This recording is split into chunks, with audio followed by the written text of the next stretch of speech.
What up, word? It's your boy Chuck Wick, aka Charles Brown, back again with another Talking Facts. But first I want to ask you, are you good? And if you are good, hit that like button, hit that subscribe button, hit that notification button. Alright? Yo, what I want to do today, I want to take a little time, man, because hip hop got a lot of things going on as far as old heads, new heads, this thing, that thing, this personality, that personality. And one of the most potent things to be right now in hip-hop is a commentator, someone who basically talks about current events in the culture. And one of the biggest commentators in the culture right now is, love it or hate it, is DJ Akademiks. And DJ Akademiks has a whole following that some of them seem to love what he do. You know what I'm saying? And some of them seem to hate what he do, but they seem to be following him either way. And I want to talk about that. I want to talk about why he gets so much hate, and I want to talk about hip hop as a whole, where we at and why we got here and what we expect to achieve going forward. So Akademiks wasn't created in a vacuum. This was something that was already becoming what it is to this point. So you got to think, if you're talking about hip hop, right? If you're talking about the history of hip hop and how we get our news and how we digest what is good for the culture, you got to acknowledge that we started with, when we started getting our actual, at one point hip hop didn't have a informational tool. We didn't have something that would say, this is what happened and this is what the outcome was, or this happened. Your whole hip hop knowledge was word of mouth. I'm going way back, right? And we're gonna get to current hip hop and the way we get things through like Twitter and Instagram right now. But at one point there was nothing. There was no gateway to tell you who was doing what in hip hop, right? Until we got the Source magazine. Source magazine was the very first hip hop based. Now I'm sure somebody gonna have some little teeny bop paper or something that they read something about something, but end of the day it was Source magazine. So Source magazine was the very first hip hop informational magazine. It was a little thing. First it was like a newsletter, then they made it into a magazine, right? We didn't know who was running it. It turned out to be this Maze guy, and I guess Benzino bought into it after a while. But they started doing stories and reviews, articles, interviews, pictures, photo sessions with major and upcoming artists. And they started doing unsigned hype, and it became the go-to, literally the Bible of hip-hop. And with that being said, when Source became the Bible of hip hop, it became the only way you could really get viable news, right? It became the only way you can get actual topics that was concerning to us as hip hop heads, right? Unless you sat and watched once Yo MTV Raps, or what's the other one that was on? Rap City was on BET, and those became more beacons of news for the culture, right? So I say all that to say, boom, once we started to establish we can get this information fast, right? Because the Source was doing stuff once a month. So something could happen in the beginning of September, you wouldn't get the actual book until October 1st or something like that. So you had to wait a whole month to get this information about, oh, Ice Cube, this, you know, Eazy-E or whatever. You had to wait to get the whole story. You would hear about it maybe on the radio or something of that nature. But like the lesser artists that were bubbling on the you know, right beneath the surface, you had to wait to get those stories from the Source every month. Then you got, like I said, Yo MTV Raps, Rap City. They started doing daily shows, and they started to report stuff on those shows daily, along with MTV doing the every hour updates of, it wasn't all hip hop, but sometimes they would report on hip hop. So you got your news a little faster. And what it started to happen was Source needed to compete with this stuff because they were starting to get scooped by these fast media outlets, TV and radio and this and that. So what you had to start doing was being a little more sensational. Like I could know the story of Death Row breaking up, but a deep dive is what the source would do and go into all of the different details of the breakup and who did what and who got punched in the face and this and that, sensationalizing it. They would start to sensationalize because these were interesting details that we needed to make that story bigger than it was. Because we had already heard the whole, oh, Tupac got shot today. You would hear that, but then you would get the Source magazine to get the full entire story of what went down, right? So with that comes sensationalism. And with that sensationalism comes a need and a hunger for us to know more of what the hell we're talking about. So fast forward over the years, as this sensationalism of hip hop becomes more and more prevalent, you get more and more books like XXL, you get rap pages, you get Vibe magazine. Now you got all these books competing for each other's eyeballs for these people, right? So what happens with sensationalism? It gets more sensationalized to the point you got Lil' Kim on the cover of something with just two nipple, two nipple pasties, and it became to the point it was, how fast can we shock? Can we shock? Can we shock? It became less about the music and more about the shock value, sensationalism, right? So I said all that to get to where we are with DJ Akademiks. Now I know a lot of people would say, how the hell does DJ Akademiks fit in with what you're talking about, the sensationalism? Because it's a culmination of all these years of hip hop becoming over sensationalized and over commercialized, right? Hip hop being, we just saw Cardi B in the Super Bowl commercial, right? Hip hop has been mainstream for a very long time, since the 80s, buddy. I don't know if you know that. And as it gets more and more mainstream, there's a deep hunger to know the sensationalized version of what we already get force-fed to us, cleaned up. You want to know the story behind MC Hammer or behind Vanilla Ice. Yeah, Vanilla Ice sell 1 million records and then gets hung over a balcony, allegedly by Suge Knight by his ankles, and gets his publishing taken. And guess who wrote about that story? Source magazine and Vibe magazine and everybody else, sensationalized. So now we got this whole culture of sensationalized hip hop, and guess who could rise in something like that? Someone who's willing to go and sensationalize it to the point where there's no holds barred, there is zero accountability. I'm going to get a tip on something, I'm going to throw it up and let you figure it out if it's real or not. Usually I'm not going to say that Akademiks will throw up false news, but he will throw up stuff that is very suspect or like controversial. Let's put it like that.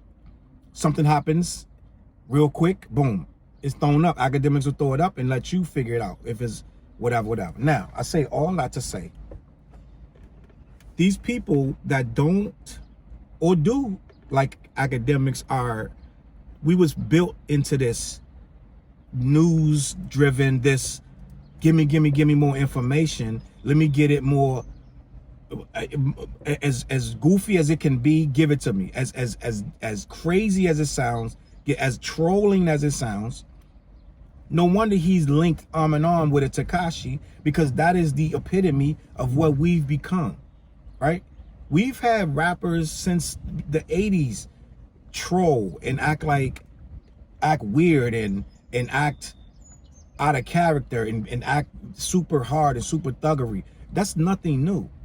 We've had rappers snitch. We've had rappers go to jail. We've had rappers commit murder. We've had rappers put hits on people. We've had all of that. None of this is news. But it's news when it's a new rapper and it's a new generation. It's all news to them. And if it's somebody like Akademiks that's going to feed it to them, guess who's going to be right there in the front line? Hip hop.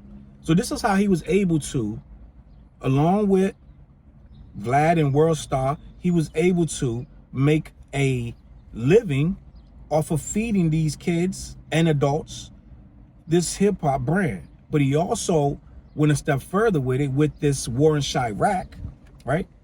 So to be honest with you, so when I first heard Akademiks, he was doing the war in Chiraq, right?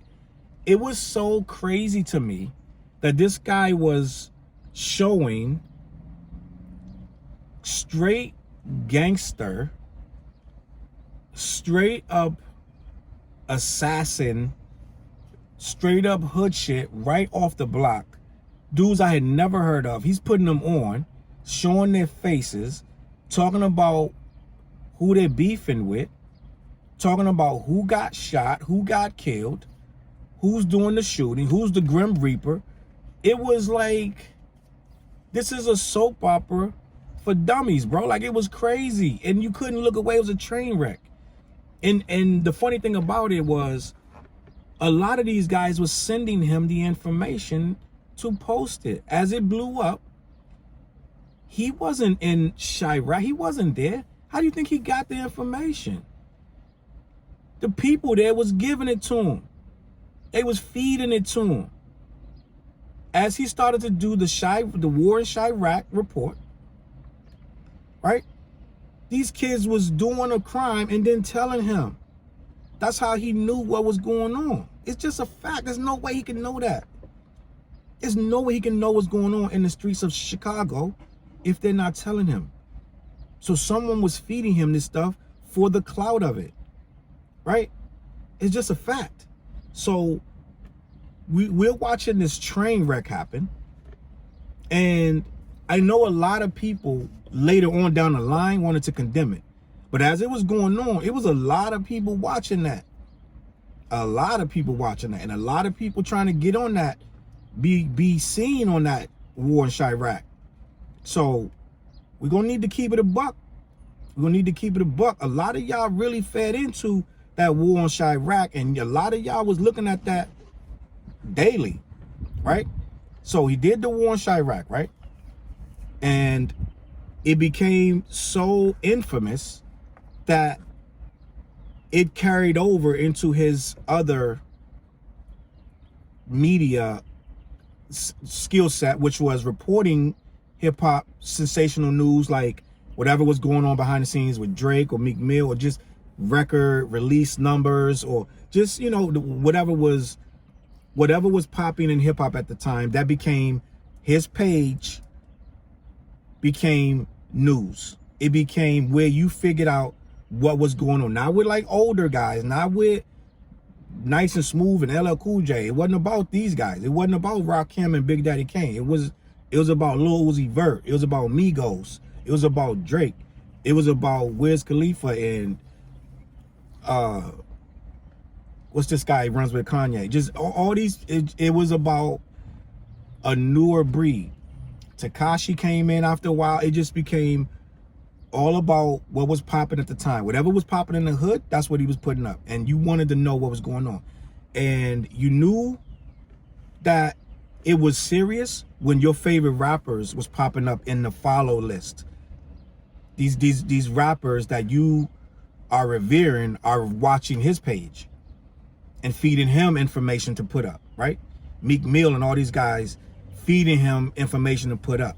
Now, that's a double-edged sword, because Akademiks is for satire. His page is for satirical content, which is going to make fun of certain things in a way, including the people that are looking for him to post their stuff, right? Akademiks crowd is a very snarky and very condescending crowd to a degree.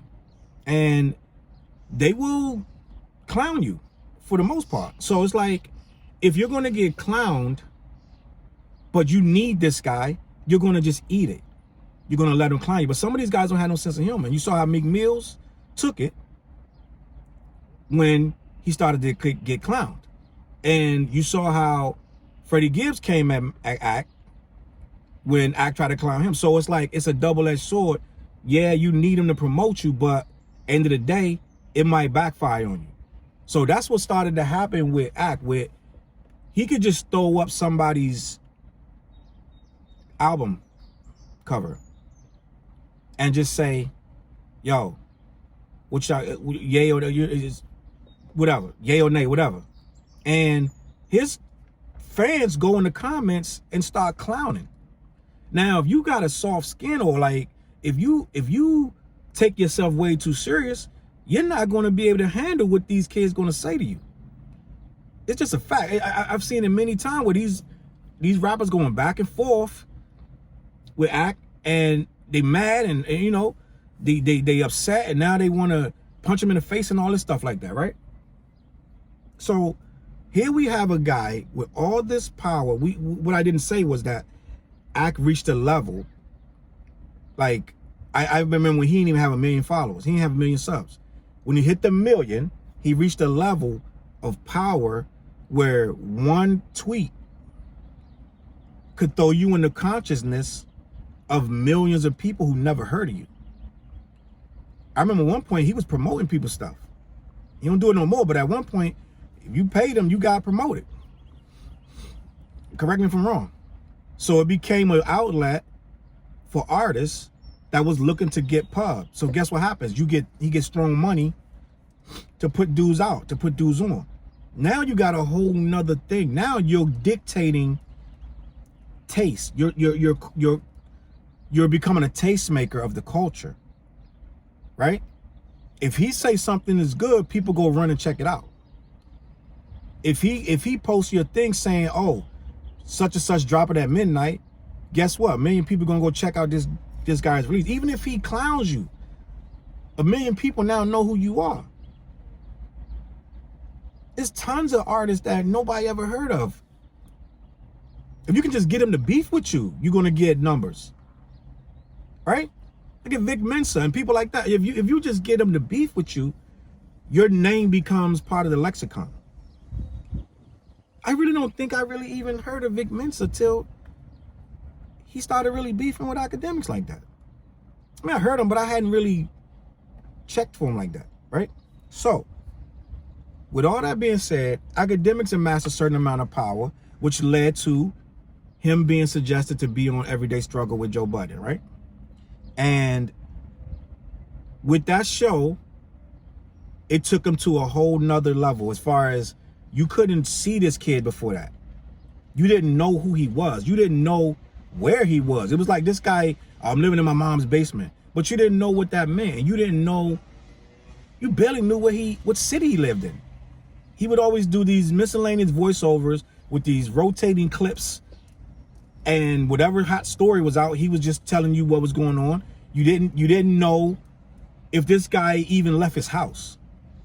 I was shocked to hear that he said he went to a Drake concert one time. I was like, oh, this guy actually really leaves the house.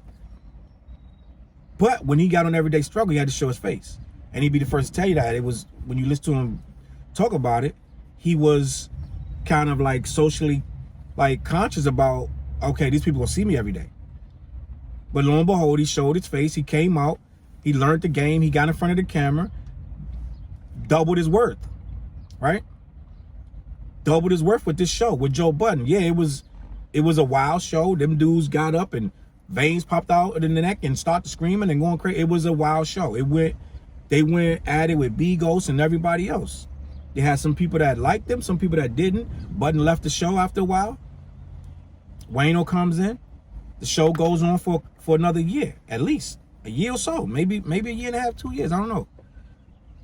And then it comes to an end. But by then, this guy's, you go Google him now, he up there, they saying he worth like $8 million now, right? Off of videos, sensational content. And a lot of people hate that, but it is what it is. A lot of guys try to mimic and make themselves into the next Akademiks. A lot of guys built platforms based on his model. Dom is Live. A lot of these guys based their platform on his model and come out swinging on them and beefing with them. But a lot of them learned from this guy. A lot of dudes is making money based on this guy. So with all that being said, this guy has built his brand into what it is. And he's also built many enemies when he took on that role of curator and he took on that role of commentator on Everyday Struggle, because at least a minimum of, I want to say 10 artists came for his neck from that show. Nipsey Hussle, Freddie Gibbs. He pissed off Meek Mill on that show. He pissed off the Migos. Pissed off Drake at some point. Pissed off Vic Mensa. And it was just a whole cavalcade of people that was not happy with him with this, with the stuff he was doing on the show. And a lot of people would go in the comments and be like, Ak is a bitch, or hit him with the infamous Big Mac, McDonald's, the McDonald's jokes. Oh, this is how Ak feel when McDonald's is closed. All the little fat jokes or what have you. But it became a thing where it was cool to hate on him, like super hate. Like everybody gets hate. Everybody of any success level is going to get hate. But it seemed like this guy's level of hate was so intense that you're like, this guy might catch a real beat down out in public. It got to a point, I mean, Casanova was after him. And he said that him and Casanova met up at a party and had a whole conversation where it was about to get crazy, but somebody helped out and they talked it out. But he got so many people that started hating on him, Ebro, and then it got to the point where that culminated with him aligning himself with Tekashi 6ix9ine. So whatever hate he already had, he doubled and tripled it, right? By aligning himself with the #1 most hated guy. I think Tekashi 6ix9ine was more hated probably than anybody in the history of hip hop at some point. Like right now he's still hated, but the hate ain't. He had, believe it or not, he had more hate before he snitched than he had after. He had more hate than he got after he snitched and got out of jail. Facts. At one point, everyone in the country was riding around looking for this guy, right? Facts. But with all that being said, through all the Meek Mill beef and this and that, this guy has amassed a fortune, which a lot of people would love to say they built, right? Like I say, he pissed a lot of people off. And one of the things that I have noticed about Akademiks that he does, when he gets these guys, their feathers ruffled, he gets a little too hurt by it. He gets a little too sensitive sometimes, which gets him into trouble, right? So I think it was last year during the Everyday Struggle mode where he does these Twitch feeds and he goes all in, he gets to drinking the Henny and starts talking about these rappers, these personalities that he hates. And yeah, a lot of them deserve, you know, whatever that he gives them, because behind the scenes, apparently people like Nicki Minaj have tried to blackmail him and tried to blackball him and tell him, you're going to do this and that, or it's going to be a problem for you, and tried to get him fired and, you know, things of that nature. He has retaliated after being attacked, but he went too far with Chrissy Teigen, said something crazy. I believe it was Chrissy Teigen. He tweeted something about her, whatever. They was going back and forth, which I don't know why someone of Chrissy Teigen caliber would be going at Akademiks at all. But she went at him and they went back and forth. And when he said something about her and it didn't jive right, he lost some type of the deals with Complex, and Complex had to suspend him. He was off the air for, I want to say, what was it, 2 weeks? I want to say, I don't know. He was off there for a couple weeks. And he wasn't really doing his, he did a couple videos, but he wasn't really, because he used to post almost daily. And then it got to a point where if you saw Akademiks post, it was like a rare bird. The dude was in his feelings, and that's what happens a lot of times when you reach that success that you thought you wanted. Sometimes it ain't as sweet as it seemed, and sometimes it hurt more than it feels good, because you can't even go online because all these people coming at you. His hate level was at a level that you rarely see in hip hop, or even just plain media, plain popular media. You rarely see a level of hate, from his clothes to his voice to his hair to just everything about this guy. People were coming at this kid, and he had to deal with this. And I guess Deezus and what am I saying? Deezus and Mero, right? Charlamagne's boys. They started coming at him. It got to the point this dude broke down crying on some video somewhere. He was talking about how they was coming at him, and I was sitting back watching the whole thing like, I get it that this hurts and this and that, but at the end of the day, ACK pushes this stuff to get where it gets with these people. For one, by acknowledging them. By acknowledging them, when they go at him, he comes right back. Like with Freddie Gibbs, he's coming right back, and they're going back and forth. And some of these rappers that don't really have no buzz, but they got a little album coming out, so they go at him, and he comes back and starts getting mad, you know, sensitive with him. That's where the first mistake. So you can't hit a target you can't see. So if they can shoot at him and he can yell, hit dogs holler, like they say, then they can hurt him, because they know that he's going to yell at certain things. Certain things are going to hurt him. So that's why they come back at him the certain way, and they know how to hit him, and he hollers. And that's his big mistake, to the point it culminated with that Deezus and Mero beef, where he went in full on tears and was just distraught because these guys were doing the same thing that he does to people all day. You can't do that. You can't do what you do, but also want to get mercy when you want to throw in the towel for a little while and take your break. ACK does that all day to people. So it's like, you got to learn to thicken up, toughen up, right? So with that being said, I guess ACK, somebody talked to him, because he came back out after the suspension, and he had his mind right, and he started to talk these numbers about what he can do after this show ends, and how he can build his brand and build his buzz. And, you know, he started to fight back with a lot of these people like Rory, and people like, not necessarily Charlamagne, but it's just certain people that was kind of coming at him.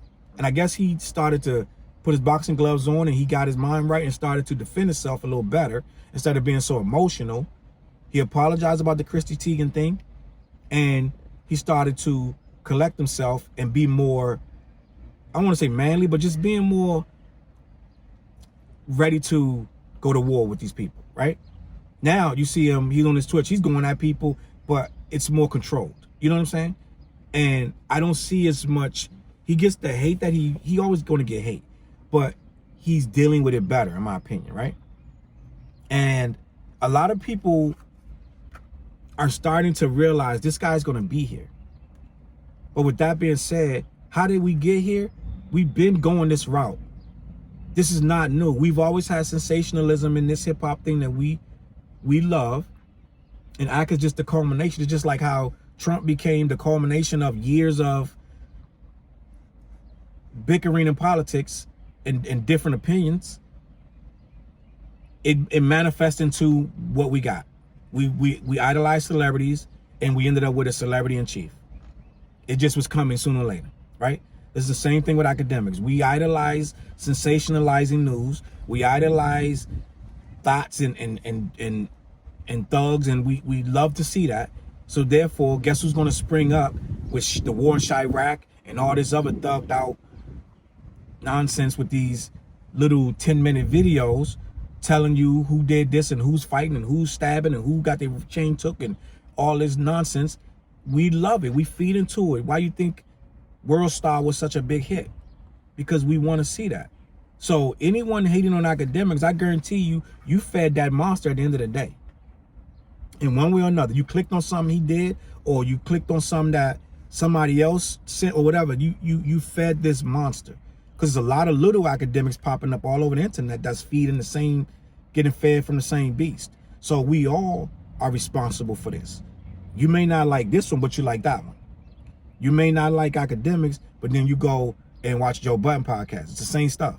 So it's like, as you decide what you don't like and what you do like, remember, it's all sensationalism. It's all gossip. It's all entertainment. And for this culture to survive, we're going to have to understand that all sensationalism ain't good sensationalism. Some of this stuff will hurt the culture at the end of the day. It will make some of these kids think they can do stuff they cannot do. And it will make them revere things they shouldn't be revering, right? So with that being said, Akademiks, the little DJ from Jamaica that has taken the world by storm, you can't blame him for all the problems that we're seeing with how messed up this rap game is. These rappers getting killed every other day. More rappers getting killed now than ever in the history of this game, ever. They dying like it's, like that's wearing a new pair of shoes these days. That's fashionable to get smoked now. You know what I'm saying? And it's all due to the irrational behavior that we find cool and we want to promote, and people like Akademiks can make a killing off. This guy became a millionaire for showing the most dirtiest, grimiest stuff in our culture. No one wants to see the positive stuff, right? Yeah, you see, oh, I just graduated college, I got my degree. Everybody will click like and they'll run right off of that. They'll move right on. But they say something like, oh, Lil Uzi Vert is shown digging out some chick. Everyone wants to see it, right? So it's all about us, what we decide to click, right? And Akademiks took advantage of that. So as people decide where they want this culture to go, right now is where you're going to decide to figure out where you want it to go and what you're going to support and what type of shows you're going to click on and what type of events you're going to pay for, right? If you don't like what he's putting out, don't watch it, right? By the end of the day, it is what it is. This stuff happens. Somebody's reporting it, and he ain't the only one. So if you hating him, it is what it is. If you got respect for him and you love what he do, it is what it is. I'm not here to tell you one way or another, but I'm just here to tell you that this didn't start with him and it ain't gonna end with him. All right? So let me know what y'all think in the comments about DJ Akademiks. Do you like him? Do you don't like him? You think he ruining the rap game, or you think he making it better? You think he's for the young heads or the old heads or everybody? Let me know what you think, man. My name is Chuck with Gills. Hit that like button, hit that subscribe button. I'm gonna catch y'all on the flip side. Peace.